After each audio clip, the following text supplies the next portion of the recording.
Welcome to Friends and Fiction. 4 New York Times bestselling authors, endless stories. Novelists Mary Kay Andrews, Kristin Harmel, Kristy Woodson Harvey, and Patti Callahan Henry are 4 longtime friends with more than 70 published books between them.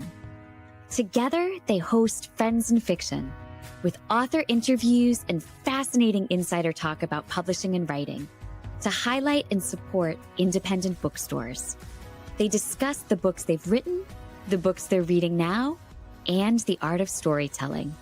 If you love books and you're curious about the writing world, you're in the right place. Hello, everyone. Welcome to the Friends and Fiction Show. I am Ron Block.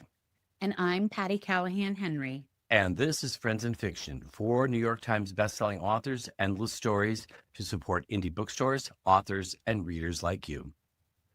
So if you're not with us already, we hope you'll join our Facebook group, which is now more than 300,000 members strong. 320,000. We'd also like, I know, it's crazy. It's crazy.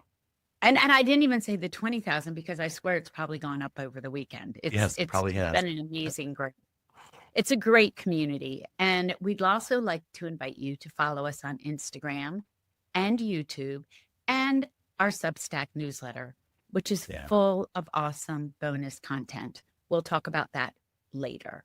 You can find out more about our community and all we have to offer at friends and spell it out, A-N-D, fiction.com. Right. And it's there that you'll find details on our show schedule, upcoming in-person events, and links to our merch store, our Substack newsletter sign-up, and the award-winning Friends and Fiction official book club with Brenda and Lisa, whose next book club discussion will happen on Monday, March 16th at 7 p.m. when they host Heather Weber to discuss her novel, The Forget-Me-Not Library. I love that title.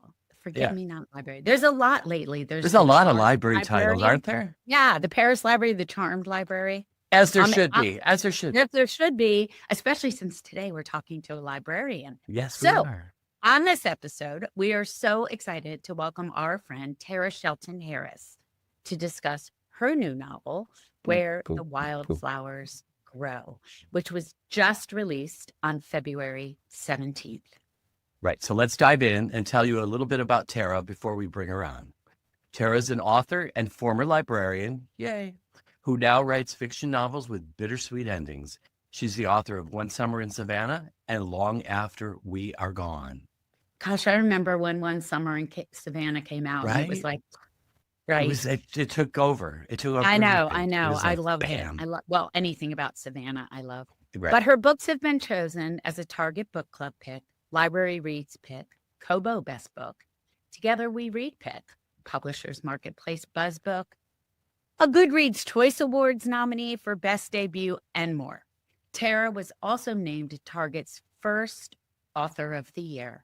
Her new novel, Where the Wildflowers Grow, was just released, and it is a poignant story of survival and redemption that questions what it means to stop existing and start living. I love that, actually. Stop existing and start living. And the book really does go over all of that. It's so cool. Okay, Sean, we can't wait anymore. Can you please bring Terah on? Hello. Hello, Terah. Hi. How are you? Welcome to the Friends and Thank you Fiction. so much for having me. We're so excited to talk to you about the book. The book is such a triumph. In it, you tell the story of an escaped felon with a trauma-filled past who survives a deadly crash and walks away, creating a new life under the radar. What she finds, though, just may be a path to healing and self-awareness and a chosen family that she finds on a flower farm. But the path is, of course, not without its obstacles. What would you add to that? And in true Friends and Fiction style, what's the book really about? I think I would add the grief aspect to this. Mm-hmm. When, we're often asked what is inspiration behind our books, why we write our books. And I think for me, the inspiration from this book came from the themes from my other 2 books. I love writing with a theme in mind. So that's the first thing I thought about when I started thinking about this book. was the theme. And I didn't know what that was. And so looking at my other two books, I realized that grief had been an underlining theme for my other two books. And I realized that, was I perhaps running from writing about grief? And I think I was. And so I said, you know what? I am going to tackle grief. But what kind of grief? Grief is such a broad spectrum of emotions. And so I wasn't sure what kind of grief I want to write about. So I started fleshing out the character of Lee. And what I realized was I want to write about grief is such a hard topic to write about, but I want to go a little bit deeper. I want to write about grief and how it holds you, but also the difficult part of grief whenever you can't have closure. How do you grieve someone for whom closure is not possible when they're not here anymore? How do you grieve someone who hurt you, but you miss them at the same time?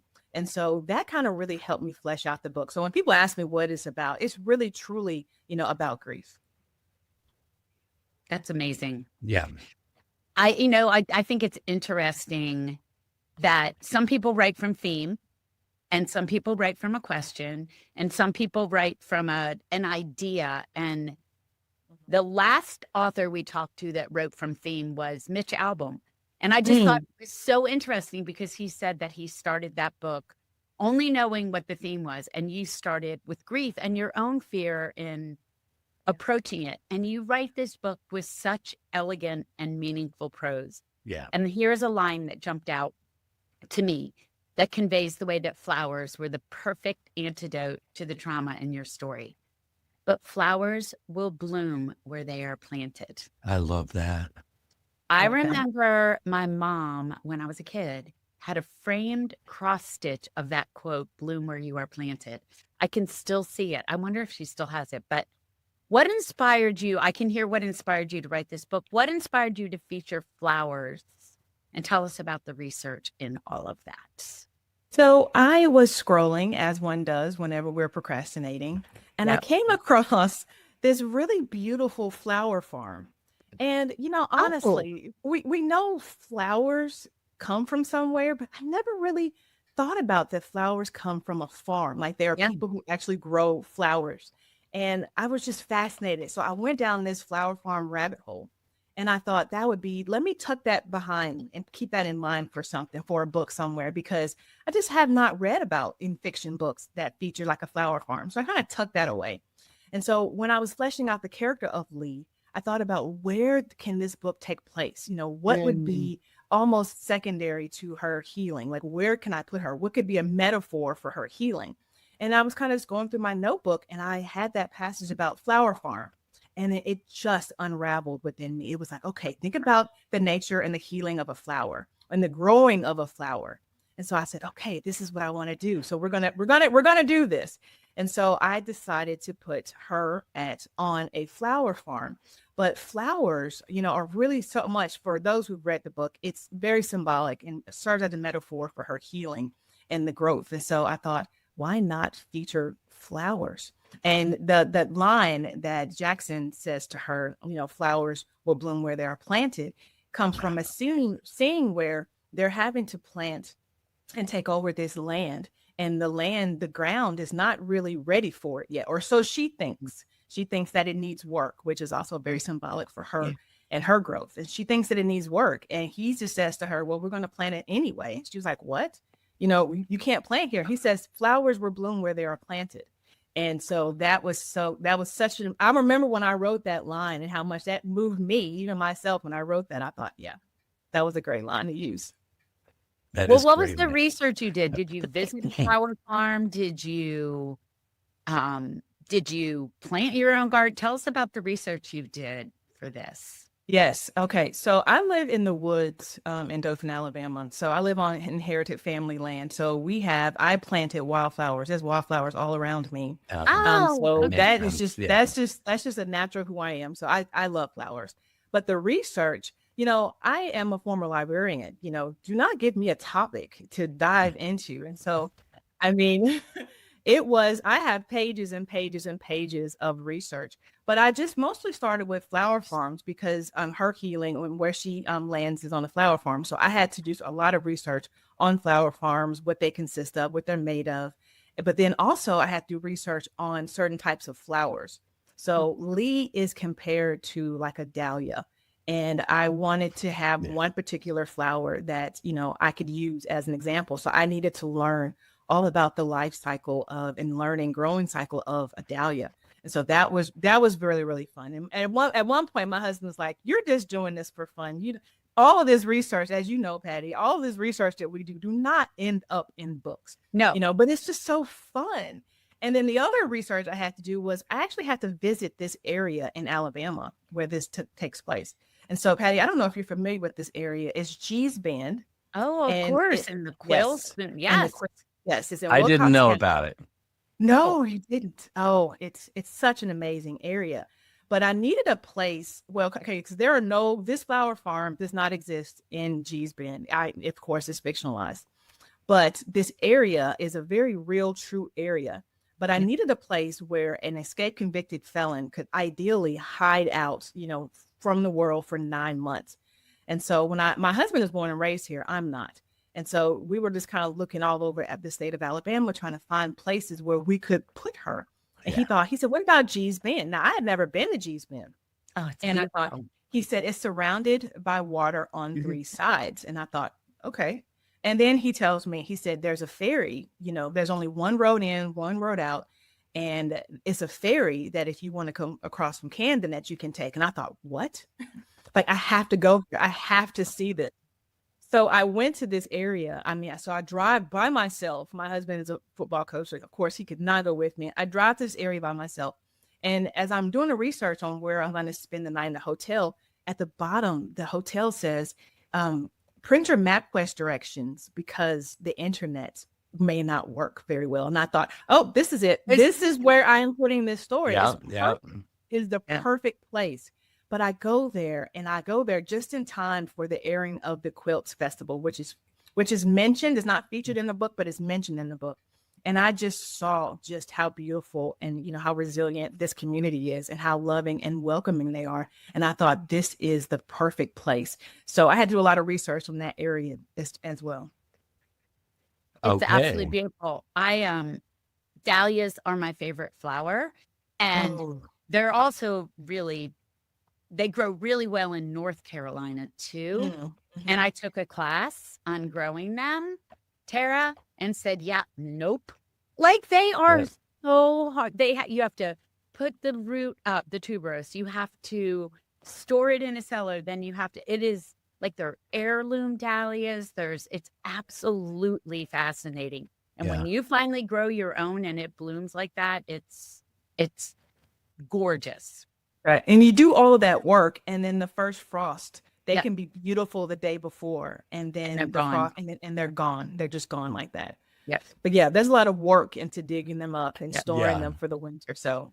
Yeah. But I love that because it lended itself to being able to tell the story about the person and how she was growing and what Lee was going through and kind of tie it in with the dahlias and the two being tubers and all. It's great.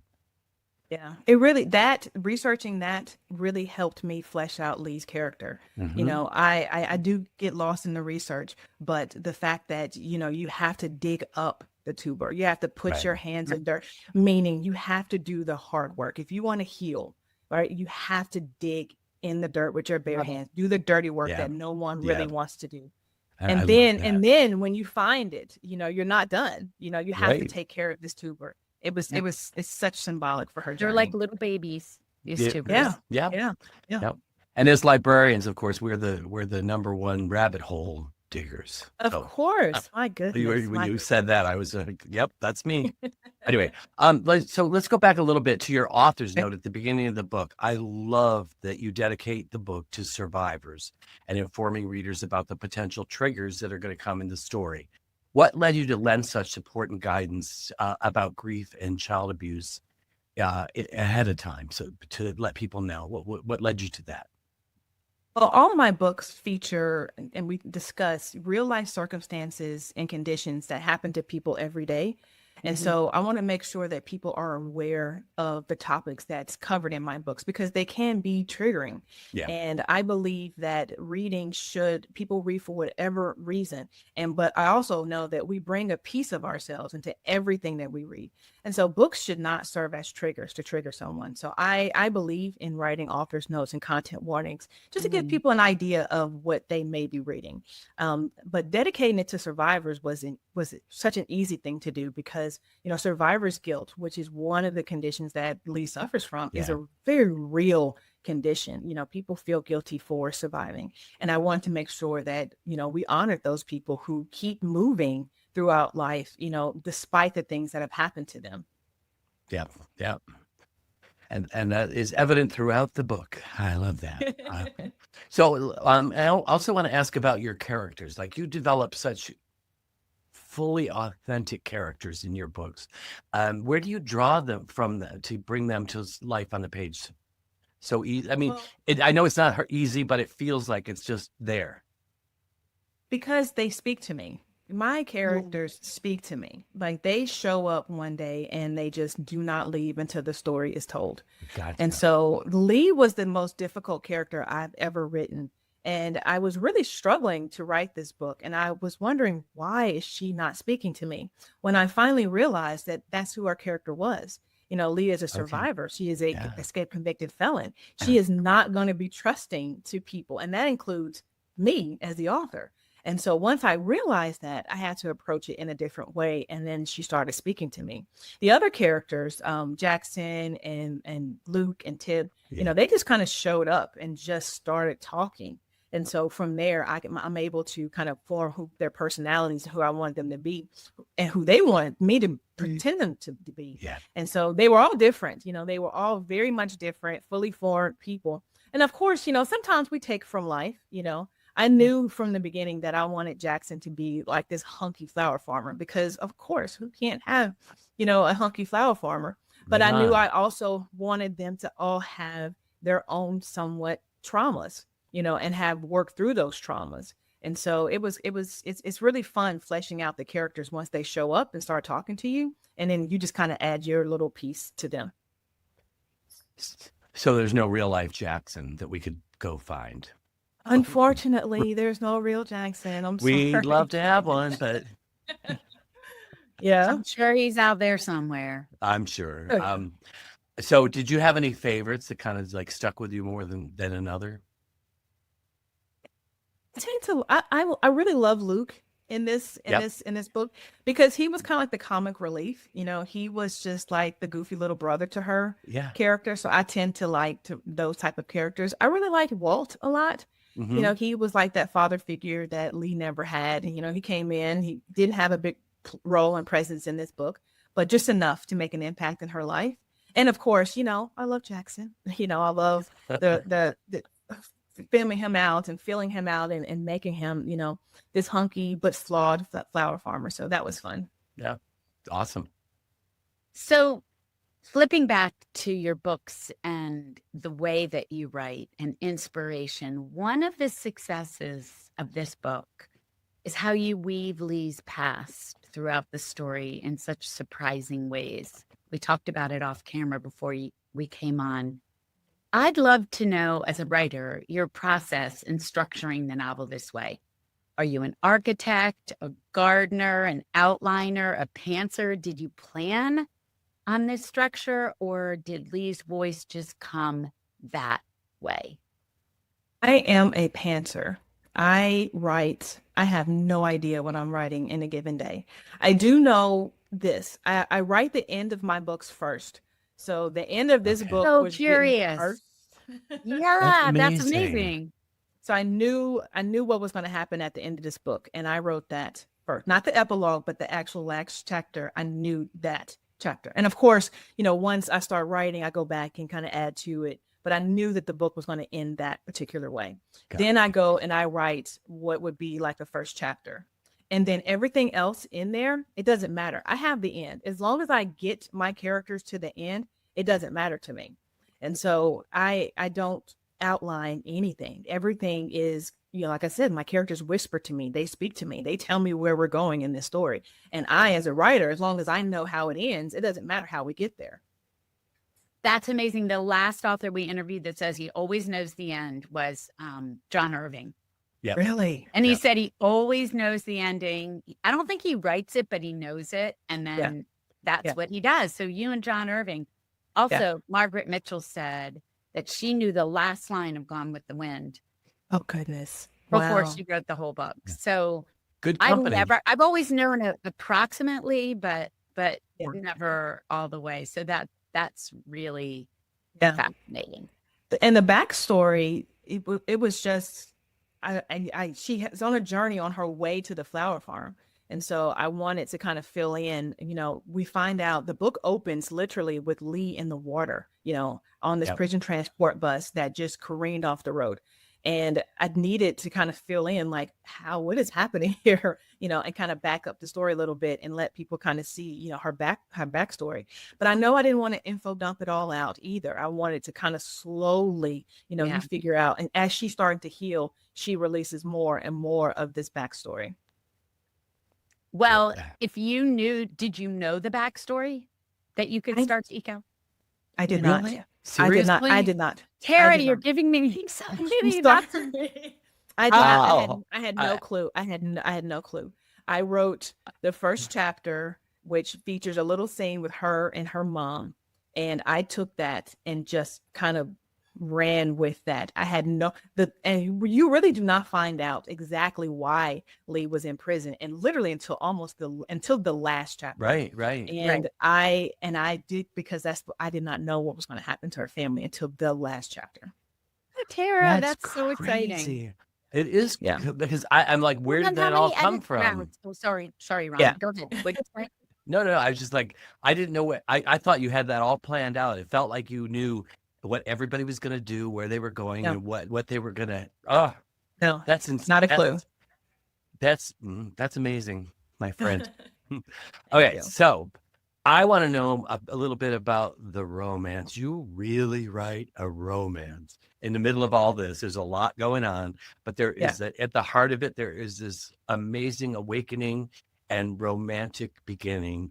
Talk about writing that. Oh, I love that you said awakening, because that's exactly what Lee undergoes on this flower farm. Right. When she arrives there, she is somewhat combative. Jackson has this rule where they have to eat together, 2 meals together, and she doesn't show up to eat the meals. She doesn't participate in the things that they participate. And, it was hard to write those things because the guys on the flower farm are so nice to her. But you can understand, why she would be combative. She realized she put them all at risk by being there, and she doesn't trust anyone. And so over time, they slowly start to get her to open up, and she slowly starts to open up. And so the love story, the fact that Lee can be vulnerable enough to allow herself to fall in love, is very important to her healing. And so I knew I wanted a romance, in this book. And so I wanted to write it in a way that it just wasn't, a romance, but I wanted to show that it took time for her to trust Jackson, to fall in love with him. And so that's the opening up, the vulnerability and the awakening that she has on there. So of course that was, writing a romance is fun. This was the most of a romance I've written in any of my books. And so I knew I really wanted to get it right. I really wanted to get it right. So this was really fun to write. You did, and just the vulnerabilities that you wrote about in both of them. It wasn't just Jackson and her; it was everybody around watching and observing. It was it really propelled the story for me. I just thought it was just such a romantic story, and it's only one part of this whole big story. That's about so many other things. Oh yes, thank you, thank you. All right, Tara, we both live in Alabama, and it warms my heart when I see a novel set in Alabama that isn't a caricature, right? That's right. Of what an amazing state this is. And it shows Gee's Bend is even more amazing, because there are so many small niches and places in Alabama that I wish were like Muscle Shoals, Gee's Bend, Mobile. So thank you. And congratulations on this, your third novel. So what has changed since your first novel? about your writing habits or your style or even the way you feel about putting this one out into the world? I don't know if anything has changed as far as my writing style. I have a very chaotic writing style because I pants my way through my books. Yeah. So nothing has changed in regards to that. I think what I've noticed that I appreciate is the readers that find me and feel seen through the books that I write. That's I awesome. write about these difficult topics.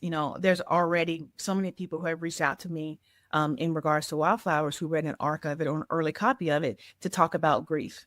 Yes. Thank you so much for Yes. putting grief on the page. Lee was the way she was because she just was sad, and had never took the time to just unpack her grief. And she's allowed to do that on the flower farm. And so people tend to feel seen through the books that I write. And I think I knew that could be a potential thing that would go out in the world when I wrote books. But the number of people who reach out to you to say, thank you, for writing this. Thank you for putting how I feel on the page. I Yeah. think that's the biggest thing, the biggest change. And it's been an amazing change for me to Yeah. see that. Wow. I love that. All right. So we would not be doing our job correctly if we didn't talk about libraries and librarians. Of Tell course. us about your switch from being a librarian to being a novelist. Oh, goodness. I mean, it was a hard decision and an easy one to make at the exact same time. I wrote One Summer in Savannah, which was my first novel, during the shutdown, during the pandemic. Yeah. I had no idea if that book was going to take off the way that it did. It was always just, I've been a freelance writer, I've been a writer, most of my life. I had no idea the book was going to take off and I didn't know what to do with that. And then I wrote my second book and it was like, I can't balance both of these two careers that I now had at the exact same time. And so I remember telling my husband, I was like, okay, I have this new career, the writing career, I have my library work, and I have you. I said, something has to go. And my husband was like, can I stay? And I was like, he was like, can I stay? And I was like, of course, that was him, my family life. And so right around the time where I was making this decision, trying to decide what I was going to do, we got hit with a lot of banned books and the challenges. Mhm. And, I realized that, I used to get up and go to work and be so excited to go to work. And I realized it got hard to go to work. It was like, oh, I have to go to work today. Yeah. That never happened in my almost 20 years of being a librarian. I never hated going to work. And it was hard. And so it was somewhat of an easy decision for me to leave the library to move into this. Yeah, I get it. It totally is. Yeah. But do you, having been a librarian, do you think that that's influenced your writing career? Completely. I mean, absolutely. Most of those 20 years, I was collection development librarian. So it was my job to purchase, all the adult print and digital materials for my library system, which consists of three libraries and a bookmobile. So we're talking a lot of books. So I had to do a lot of research. Yeah. And I also talked to a lot of our patrons and would hear the things that, they wanted to read. And one of the things, they loved, their regular authors that they love, but they also were hungry for stories that they hadn't heard before, and so I realized that and I kind of tucked that in the back of my mind, like, okay, Terah, if you're ever going to write a book one day, tell stories that people, don't really know about, topics that people really are not familiar with or they don't know enough about. And so I kind of tucked that away. And I think I use a lot of that in the books that I write. That makes sense. That makes sense to me. Okay, I know you talked a little bit about your freelance writing. Were you always like a secret author? Like, were you a kid and like me wrote your little stories? Oh my goodness, yes. I wrote my first book called The Class Party when I was in the 6th grade. I love My it. 6th grade teacher, her name was Julie Cook. And okay, so there was this thing in school called DEAR. Do you guys remember DEAR? Drop everything and read. Yeah, drop everything Yeah, and read. sure, yeah. Yeah. Oh my God. So she would What let me gave the drop time? everything. Yeah, she would let me drop everything and write because I was a huge writer. I was a huge reader, but the problem is I never have a book because I would finish my book so fast.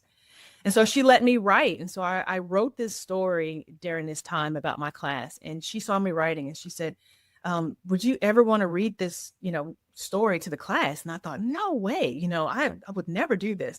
So it took her most of the school year to convince me to do this. And like on that last day of school, whenever you're eating a pizza party and you're taking everything down, she finally convinced me to stand up there and read this story to the class. And I read this story to the class and my hands are shaking because I'm so nervous. And they're laughing at the jokes that was in the story and they're reacting to the things that I wrote. And I remember thinking in that moment, like, okay, this is it. This is what I want to do. Because my words can have an impact on people. My words can move people. And I was hooked on writing after that. Ah, that's amazing. That's a great story. I love that. I love So, that. Terah, I was just cleaning out some files in my office over the miserable, dreary weekend. And first I found my autobiography that I wrote when I was 12. So it was really, really deep. And then I found a report card and it said on it, books are very important to Patti. And that was even something that could be said about us, Terah, back then. Yes. Kind of argues for that our writers born or made. I don't know. But you wanting to drop everything and write, and me, books, like there's something in there, right? Yeah. All the way back to childhood. And good for us for leaning into that, Yes. for us for not, dismissing those things. I believe that writers are both. I think writers are Yes. made, but writers are also born too. Same thing for readers. So good for us for not, ignoring that. And both of us, it's a second career. I mean, I was a nurse Right. for a very long time. You were a Right. librarian. We were in helping fields, but the writing wasn't going to leave us alone. No. No. And that's how I know. I think for most writers, when I tell them that I feel like it's a calling, they understand. I Yep. have to write. Like I have to write. And so for me, so when people say, is it a calling? I ask them, I was like, do you have to write? And if Yep. that answer is yes, then there's your answer. And you do it. Yep. Yeah. Right. Yeah. Exactly. And I think for both of you, it's so brave because it's like you're diving off a cliff and hope that there's a lagoon at the bottom that's going to catch you. It's just really, more than a it's very lagoon, brave but like a thing. big wide ocean, right? Yes. Right. Yeah. Yes. Yeah. Please. Yeah. Mhm. It's pretty awesome. All right, Terah, if you stick around, we have more to talk to you about. But first, we have a few quick reminders for our listeners and viewers out there. For all of you watching and listening, we encourage you to rush out and buy your copies of Where the Wildflowers Grow. The perfect place to do that is in the Friends and Fiction shop on bookshop.org. You'll not only be getting it at a discount, but all your purchases there support our show, our guests, and indie bookstores nationwide. And I want to talk to you about our Substack because Terah's in it this week with a special Q&A, and you can read all our free weekly posts on the Substack website or app, or subscribe for free to get them directly in your inbox. This is our newsletter. Yeah. And if you upgrade to our paid, which is just $5 a month, that's like 1 cup of coffee a month, or at least Right, my coffees. right. And you'll have access to deeper dives with all our weekly show guests, just like Terah. Plus, we do these amazing roundtable discussions and regular in-depth interviews and features. We just did a recent one with Jamie Brenner and Jesse Q. Sutanto. I know I'm going to mess this up. Sutanto. I would So do the if Lynn you- Cullen one too. That was awesome. I know there's so many good. There's one coming up Yeah. with Lisa Pat. There's so many good ones Yeah, coming up. yeah. So if you enjoy tuning in for what's the one you just did, Ron? Lynn Cullen. Oh, that was so good with her new Yeah. book about Marilyn Monroe. Yes. So good. Oh my God. Yes. So good. So if you enjoy tuning in for our weekly author interviews, this is another way you can support us for just $1 a week. So check us out at friendsandfiction.substack.com. Okay, Terah, I'm turning my attention back to you. So continuing with the librarian theme, you've been such a big reader. Who have been some of the authors who have most inspired you over the years? Oh goodness. I love Maggie O'Farrell. Oh, I I'm think- obsessed. Yes, And if yes. somebody will please get me her new one right pronto. I mean, Hammett is one of my, and as a librarian, Ron and Patti, both as a reader, you guys it's hard to say which one of your favorite Yep. books of all time. Right, right. Hammett is one of my favorite books of all time. Yep. There's nothing close to that. I am a huge fan of Celeste Ng. I also think that Everything I Never Told You is one of my favorite books of all time. Just the prose Agreed. in that Yeah. book is beautiful. She's a I Cleveland love- fave. She's Is from she? She's from Cleveland. Yeah. We love her.